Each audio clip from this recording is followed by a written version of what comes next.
Assalamualaikum students. Now we will discuss the remaining portion of chapter number 4 structure of molecules.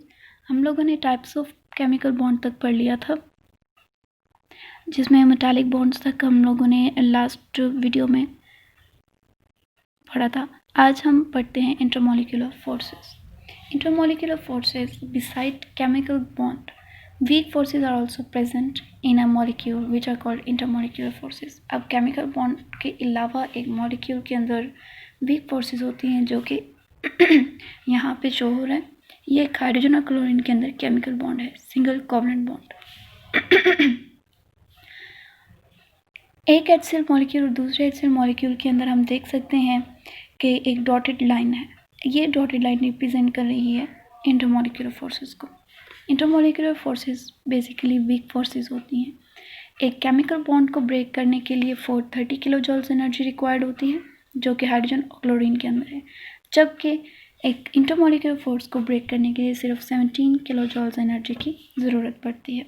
Intermolecular forces की भी आगे further types हैं, जिसमें पहली है डायपोल डायपोल इंटरेक्शन. डायपोल जैसे नाम से जाहिर है कि दो पोल्स क्रिएट हो जाती हैं. अब पोल्स किस में होगा कि एक मॉलिक्यूल का जब अप्रोच करेगा दूसरे मॉलिक्यूल के ऊपर पास, तो क्या होगा कि उन दोनों के अब जो ऑपोजिट चार्जेस हैं, पार्शियल पॉजिटिव और पार्शियल नेगेटिव चार्ज, अपने आप को ऐसे अरेंज कर लेंगे कि ऑपोजिट चार्जेस एक दूसरे के सामने आ जाएंगे और उनके अंदर फोर्सेस ऑफ अट्रैक्शन बनेंगी. ये फोर्सेस ऑफ अट्रैक्शन जो हैं ये डायपोल डायपोल इंटरेक्शंस कहलाती हैं. इसको हम देखते हैं एग्जाम्पल्स. HCl की एग्जाम्पल लेते हैं. फिर ये एक मॉलिक्यूल है, जब अप्रोच करेगा दूसरा मॉलिक्यूल तो इसका पार्शियल पॉजिटिव एंड अपने आप को इसके पार्शियल नेगेटिव एंड के पास के सामने ले आएगा. ये अपने आप को इस तरीके से अरेंज कर लेंगे. ऐसा नहीं होगा कि ये क्लोराइड आयन जो है वो क्लोराइड आयन के सामने हो, ऐसा नहीं होगा, क्योंकि पार्शियल नेगेटिव एक दूसरे को रिपेल करते हैं. ये मॉलिक्यूल अपने आप को इस तरीके से अरेंज करेगा कि इसका पार्शियल नेगेटिव एंड इसके पार्शियल पॉजिटिव एंड के सामने आ जाए. तो इस तरह इनके अंदर दो पोल्स क्रिएट हो जाएंगे, पार्शियल नेगेटिव और पार्शियल पॉजिटिव. इस तरह की बनने वाली इंटरेक्शन को, जो कि फोर्सेस ऑफ अट्रैक्शन है ऑपोजिटली चार्ज आयंस के अंदर, तो इस तरह के बनने वाली इंटरेक्शन को हम डायपोल डायपोल इंटरेक्शन कहते हैं. दूसरी टाइप की इंटरमोलिकुलर फोर्स होती है हाइड्रोजन बॉन्डिंग, जो कि बहुत ज़्यादा इम्पॉर्टेंट फिनोमेना है. Hydrogen bonding can be defined as partial positively charged hydrogen atom of one molecule attracts and form a bond with partial negatively charged atom of the other molecule. कहने का मतलब ये है कि एक मॉलिक्यूल का partially positive charge दूसरे molecule के पार्शियल नेगेटिव चार्ज को अट्रैक्ट करेगा और उसके साथ एक बॉन्ड बना देगा. वाटर की एग्जांपल से हम हाइड्रोजन बॉन्डिंग को समझने की कोशिश करते हैं कि ये ऑक्सीजन है, ये पार्शियल नेगेटिव होता है. वाटर मॉलिक्यूल दूसरा अपने आप को ऐसे अरेंज करेगा कि इसका पार्शियल पॉजिटिव जो है ये पार्शियल नेगेटिव एंड इस पार्शियल पॉजिटिव को अट्रैक्ट करेगा, और इस तरह की इंटरेक्शन को हाइड्रोजन बॉन्डिंग कहते हैं, जो कि वाटर के अंदर बहुत ज़्यादा कॉमन है. हाइड्रोजन बॉन्डिंग का डेली लाइफ में बहुत ज़्यादा रोल है. फ्लोटिंग ऑफ आइस, हमने देखा है कि बर्फ़ जो है वो पानी के ऊपर तैरती है. बर्फ़ सॉलिड होती है लेकिन वो फ्लोट कर रही होती है वाटर के ऊपर. इसकी रीज़न है हाइड्रोजन बॉन्डिंग. अब डेंसिटी आइस की 0 डिग्री सेल्सियस पे होती है 0.917 ग्राम पर सेंटीमीटर क्यूब, जबकि वाटर की डेंसिटी 0 डिग्री सेल्सियस पे 1 ग्राम होती है. तो because of less density ice float on surface of water. अब हम देखते हैं बॉन्डिंग की नेचर कैसी होती है, और नेचर पे डिपेंड करता है प्रॉपर्टीज़.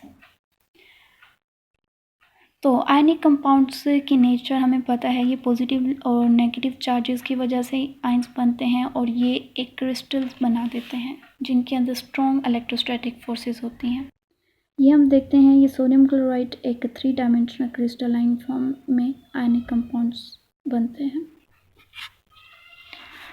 आयनिक कंपाउंड्स की प्रॉपर्टीज़ जो हैं ये कि आयनिक कंपाउंड्स चूँकि क्रिस्टलाइन सॉलिड्स होते हैं, 3 डायमेंशनल क्रिस्टलाइन सॉलिड्स की फॉर्म में मौजूद होते हैं. ये जब सॉलिड स्टेट में होते हैं तो नेग्लिजिबल कंडक्टेंस होती है इनकी, जबकि मॉडर्न स्टेट में ये इलेक्ट्रिसिटी को कंडक्ट कर सकते हैं. आयनिक कंपाउंड्स के high melting and boiling points होते ये पोलर सॉल्वेंट्स में डिज़ोल्व हो सकते हैं जैसा कि वाटर, ये नॉन पोलर सॉल्वेंट्स में डिज़ोल्व नहीं होते। कोवलेंट कंपाउंड्स हमें पता है कि म्यूचुअल शेयरिंग ऑफ इलेक्ट्रॉन्स की वजह से बनते हैं और ये आयनिक कंपाउंड से रिलेटिवली वीक होते हैं। इनकी प्रॉपर्टीज़ में आते हैं कि इनके as compare to ionic compounds have low melting and boiling points, they are bad conductor of heat and electricity, they are insoluble in water but soluble in non-aqueous solvents like benzene, ether, alcohol. Large molecules with three-dimensional bonding form covalent crystals. अब वो जो बड़े बड़े covalent compounds होते हैं जो कि three dimensional bonding बनाते हैं वो क्रिस्टल लाइन कोवलेंट की फॉर्म में होते हैं जो कि बहुत ज़्यादा हार्ड होते हैं। अब पोलर कोवलेंट कंपाउंड्स डिसॉल्व होते हैं पोलर सॉल्वेंट्स में जबकि नॉन पोलर डिसॉल्व होते हैं नॉन पोलर सॉल्वेंट्स में। कोऑर्डिनेट कोवलेंट कंपाउंड्स चूँकि हमें पता है कि ये भी म्यूचुअल शेयरिंग ऑफ इलेक्ट्रॉन्स की वजह से होते हैं, इसीलिए इनकी प्रॉपर्टीज़ भी वैसी ही हैं जैसी कोवलेंट कंपाउंड्स की होती हैं। और मेटल्स मोबाइल या फ्री इलेक्ट्रॉन्स की वजह से होते हैं। इनकी प्रॉपर्टीज़ में आते हैं कि ये लस्टर, मेटालिक लस्टर होते हैं, इनमें एक चमक होती है।